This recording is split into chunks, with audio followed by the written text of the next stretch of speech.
தூய்மை பணியாளர்களுக்கு காலை உணவு இலவசம். பணியின் போது உயிரிழந்தால் குடும்பத்திற்கு 10 லட்சம் ரூபாய் நிவாரணம்.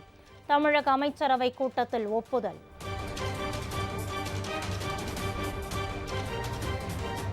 தூய்மை பணியாளர்கள் பணி நிரந்தரம் குறித்து நீதிமன்ற தீர்ப்புகளை பொறுத்து முடிவு செய்யப்படும் என அமைச்சர் தங்கம் தென்னரசு தகவல்.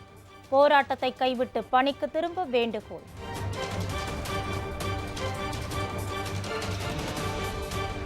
போராட்டம் நடத்திய தூய்மை பணியாளர்கள் தேச விரோதிகளா? நள்ளிரவில் கைது செய்யப்பட்டதற்கு எடப்பாடி பழனிசாமி, நடிகர் விஜய் ஆகியோர் கண்டனம்.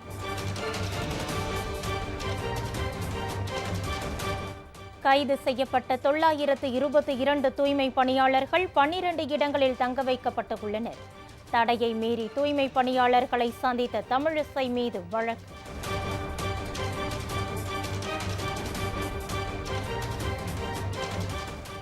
பிஜேபி ஆட்சிக்கு வந்த பிறகு இந்தியாவின் பொருளாதாரம் 4வது இடத்திற்கு முன்னேறி இருக்கிறது. மத்திய அமைச்சர் எல் முருகன் பெருமிதம்.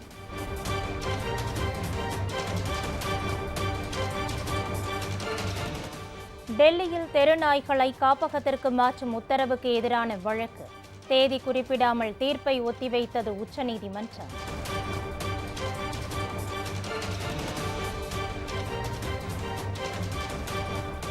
செங்கல்பட்டு மாவட்டத்தில் ஜப்பான் நிறுவனம் 700 கோடி ரூபாயில் புதிய தொழிற்சாலை அமைக்கிறது.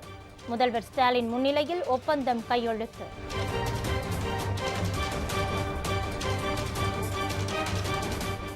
அதிமுக ஆட்சிக்கு வந்த பிறகு மலைவாழ் மக்களுக்கு கான்கிரீட் வீடுகள் கட்டித்தரப்படும்.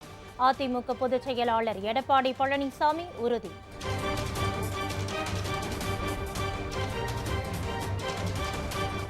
டெல்லி, உத்தரப்பிரதேசம் உள்ளிட்ட வட மாநிலங்களில் வெளுத்து வாங்கிய கனமழை. இமாச்சல பிரதேசத்தில் மேக வெடிப்பால் கடும் பாதிப்பு.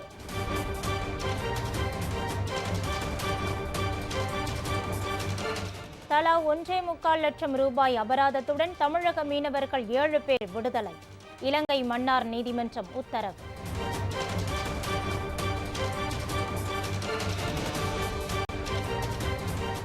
கலாச்சார சீரழிவை ஏற்படுத்தும் ரெஸ்டோ பார்களின் உரிமத்தை ரத்து செய்ய கோரிக்கை. புதுச்சேரியில் அதிமுக சார்பில் ஆர்ப்பாட்டம்.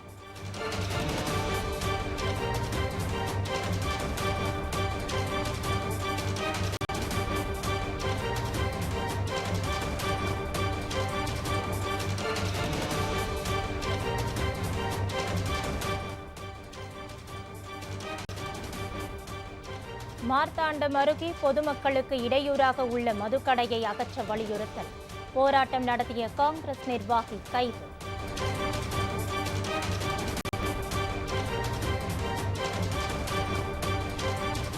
பதினான்கு வயது சிறுமியை பாலியல் இச்சைக்கு ஆளாக்கியதாக புகார். மலையாள நடிகை மினு முனீரை கைது செய்து சென்னை போலீசார் விசாரணை.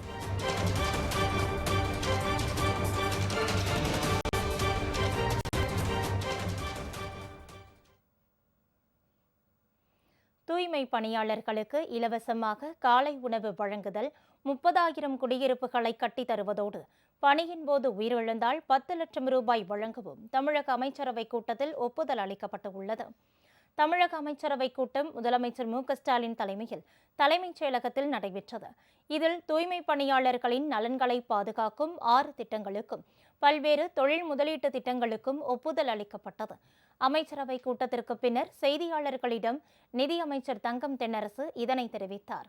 தூய்மை பணியாளர்களின் உடல் நல பாதிப்புக்கு சிகிச்சை அளிக்கும் சிறப்பு திட்டத்திற்கும் அவர்களது குடும்பத்தினர் தொழில் தொடங்க 35% மானியத்தில் கடனும் வட்டி சலுகையும் அளிப்பது என அமைச்சரவை ஒப்புதல் அளித்ததாக அமைச்சர் கூறினார்.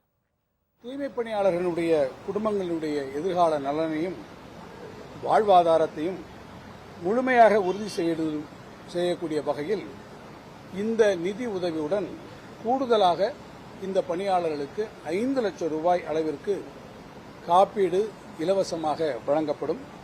இதனால் பணியின் போது இறக்க நேரிடும் தூய்மை பணியாளரின் குடும்பத்திற்கு 10 லட்சம் ரூபாய் கிடைத்திட வழிவகை ஏற்படும்.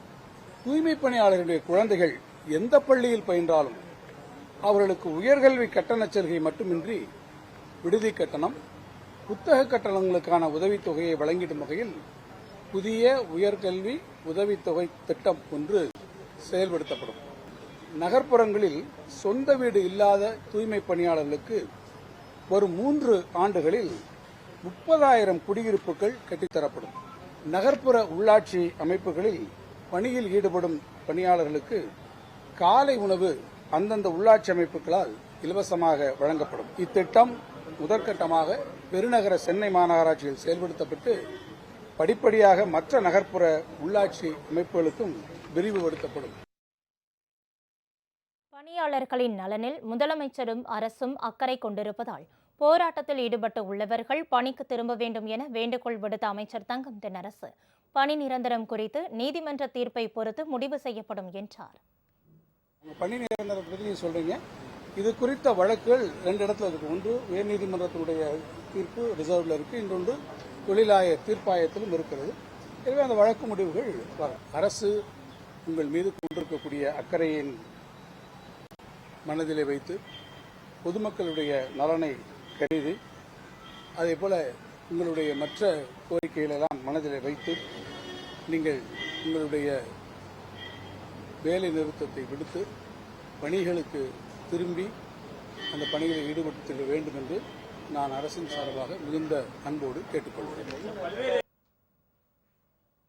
அறவழியில் போராடிய தூய்மை பணியாளர்களை நள்ளிரவில் காவல்துறையினரை ஏவி அவர்களை குண்டுக்கட்டாக கைது செய்துள்ள சம்பவத்திற்கு எதிர்க்கட்சித் தலைவர் எடப்பாடி பழனிசாமி கண்டனம் தெரிவித்துள்ளார்.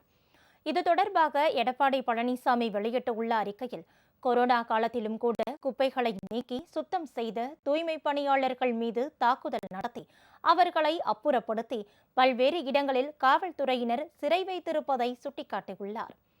நள்ளிரவில் கைது செய்வதற்கு அவர்கள் என்ன சமூக விரோதிகளா என்றும் இபிஎஸ் கேள்வி எழுப்பியுள்ளார். கொடுத்த வாக்குறுதியை நிறைவேற்றாமல் அதற்கு நேர்மாறாக செயல்பட்டதை கண்டித்து அறவழியில் அவர்கள் போராடியது தவறா என்றும் அவர் வினவியுள்ளார்.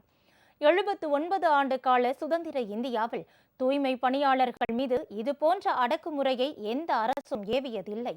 சிறை வைக்கப்பட்டு உள்ள தூய்மை பணியாளர்களை உடனடியாக விடுவிப்பதுடன் காயமடைந்தவர்களுக்கு உரிய சிகிச்சை வழங்க வேண்டும் என்றும் எடப்பாடி பழனிசாமி கேட்டுக் கொண்டுள்ளார். இதேபோல் தமிழக வெற்றிக் கழக தலைவர் விஜய் வெளியிட்டுள்ள கண்டன அறிக்கையில், தங்களின் உரிமைகளுக்காக அறவழியில் போராடிய தூய்மை பணியாளர்களை அராஜக போக்குடன் மனிதாபிமானமற்ற முறையில் இரவோடு இரவாக கைது செய்த திமுக அரசுக்கு கண்டனம் தெரிவிப்பதாக கூறியுள்ளார். கைது செய்யப்பட்ட போது காயமடைந்தவர்களுக்கு தேவையான மருத்துவ உதவியையும் சிகிச்சையையும் உடனடியாக வழங்க வேண்டும். அராஜக போக்குடன் கைது செய்யப்பட்ட தூய்மை பணியாளர்கள் அனைவரையும் உடனடியாக விடுவிக்க வேண்டும் என்றும் விஜய் கேட்டுக் கொண்டுள்ளார். தூய்மை பணியாளர்களின் ஜனநாயக உரிமையை காக்க வேண்டியது அரசின் கடமை என விருதுநகர் நாடாளுமன்ற உறுப்பினர் மாணிக்கம் தாக்கூர் தெரிவித்துள்ளார்.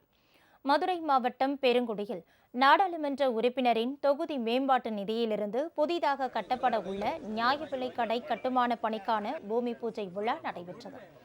இதில் கலந்து கொண்ட பின் செய்தியாளர்களை சந்தித்த அவர், இத்தனை நாட்கள் உழைத்த தூய்மை பணியாளர்களுக்கு இப்படி நடந்திருப்பது வருத்தமளிப்பதாக தெரிவித்தார். அரசு ஆலோசனை நடத்தி விரைவில் இந்த விவகாரத்தில் உரிய நடவடிக்கை எடுக்க வேண்டும் என்றும் மாணிக்கம் தாக்கூர் வலியுறுத்தினார். இது மிகவும் வருத்தம் அளிக்கிறது. அவர்களோடு என்ன இருந்தாலும் சரி பேச்சுவார்த்தை நடத்தி அவர்களுடைய அமைதியாக உழைக்கின்ற மக்களுடைய அவர்களுடைய ஜனநாயக உரிமைகளை அரசு அதிகாரிகளும் சரி அரசும் சரி காக்க வேண்டியது கடமை. தனியாருக்கு ஒப்படைக்கணும் சொல்றாங்க. தனியாருக்கு ஒப்படைப்பது தனியாருடைய பங்களிப்பு என்பது விவாதத்துக்குரியது. ஆனால் என்னன்னு கேட்டீங்கன்னா, இருக்கின்ற தொழிலாளர்களை கௌரவமாக நடப்பதும் அவர்களுக்குரிய பாதுகாப்பு கொடுப்பது என்பதும் இவ்வளவு காலம் மாநகராட்சியிலும் நகராட்சியிலும் உழைத்த அதாவது குரலில்லாத தூய்மை தொழிலாளர்களுக்கு இப்படி நடத்துவது என்பது வருத்தம் அளிக்கிறது.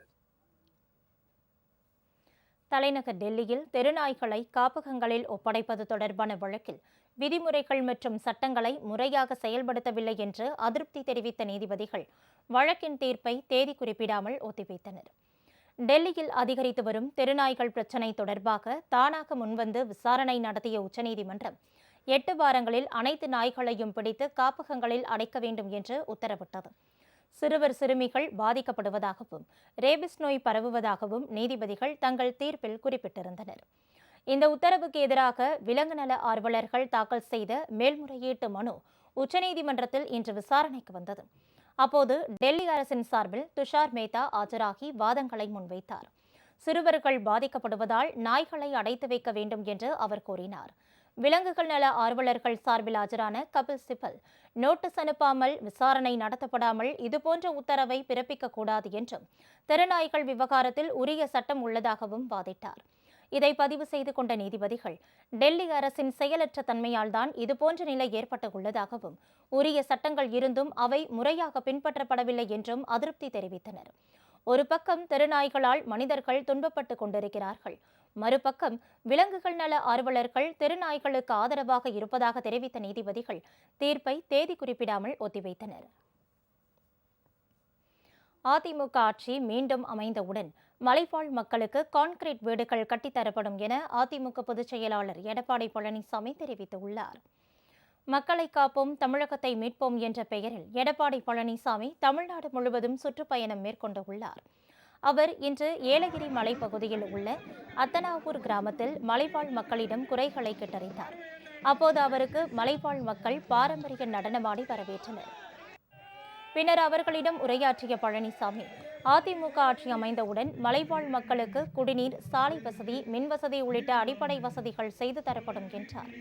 விவசாயிகளின் வாழ்க்கை தரத்தை மேம்படுத்தும் வகையில் விலையில்லா கறவை மாடுகள் வழங்கப்படும் என்றும் எடப்பாடி பழனிசாமி குறிப்பிட்டார். ஏலகிரி சுற்றுலா தலத்தை மேம்படுத்த நடவடிக்கை எடுக்கப்படும் எனவும் பழனிசாமி தெரிவித்தார்.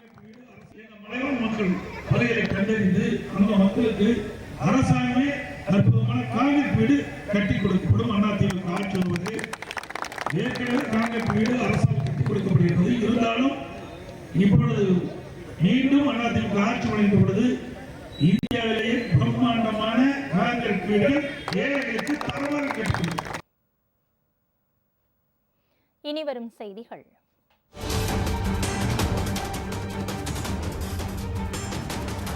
3 மாதங்களாக ஊதியம் வழங்கப்படவில்லை என குற்றச்சாட்டு.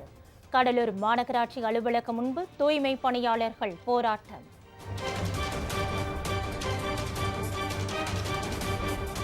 திருச்செந்தூர் முருகன் கோவிலில் ஆவணி திருவிழா கொடியேற்றத்துடன் துவங்கியது.